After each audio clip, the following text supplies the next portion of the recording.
Bienvenue à tous dans cette nouvelle formation où on va parler de la prononciation en chinois. Avant de commencer cette formation, j'aimerais vous expliquer pourquoi il est primordial d'apprendre la prononciation en chinois le plus tôt possible.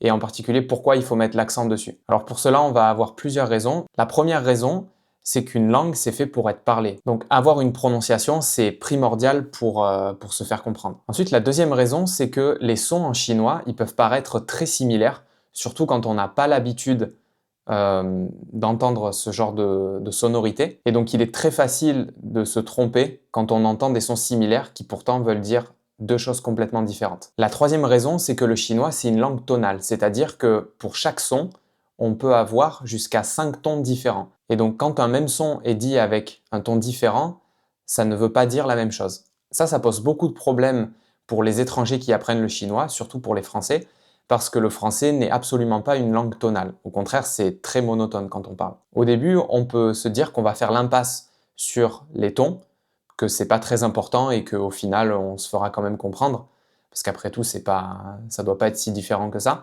Mais en fait, pas du tout.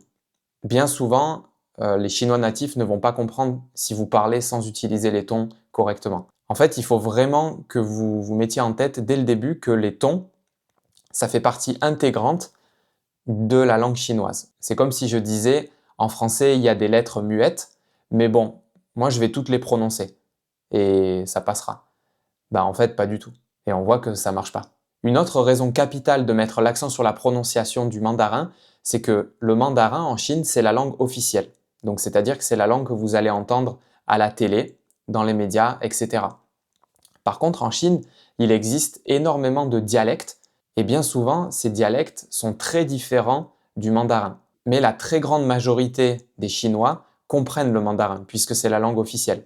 Donc si vous avez une prononciation correcte en mandarin, vous n'aurez a priori aucun problème pour vous faire comprendre que vous soyez dans le nord de la Chine, le sud ou bien tout autre endroit. Concernant mon expérience avec la prononciation, moi j'ai mis l'accent dès le début sur la prononciation et je ne regrette absolument pas d'avoir fait ça. J'ai appris la prononciation tout seul et bien que ça m'ait pris beaucoup de temps, j'ai réussi à bien maîtriser cette prononciation et je sais aussi exactement les difficultés que rencontrent les étrangers quand ils vont se mettre à apprendre le mandarin, en particulier les difficultés que ça pose aux Français.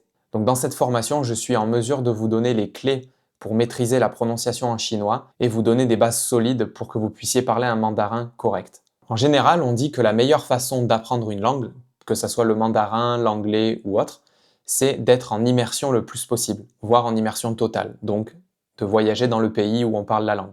Donc bien sûr, ça c'est évidemment la meilleure méthode, mais pour la plupart d'entre nous, on ne peut pas partir en immersion plusieurs mois. Donc le meilleur moyen, c'est de commencer par se construire des bases solides pour ensuite pouvoir avancer de manière autonome.